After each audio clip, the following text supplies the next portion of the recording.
Bu ne dost? Az bunların ikisi de ölür. Bambala dirilin.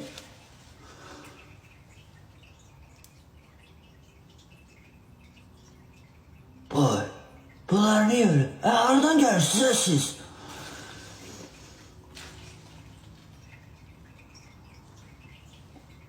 Bu. Satım ölür. Satım ölür.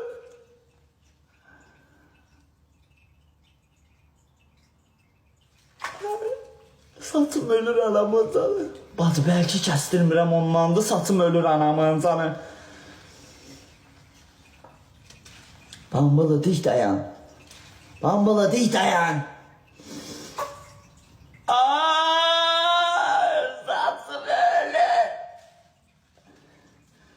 Bacı belki uzundu, ona görə tab gətirmirdi ayaq üstə durmağı. Hə Bambala?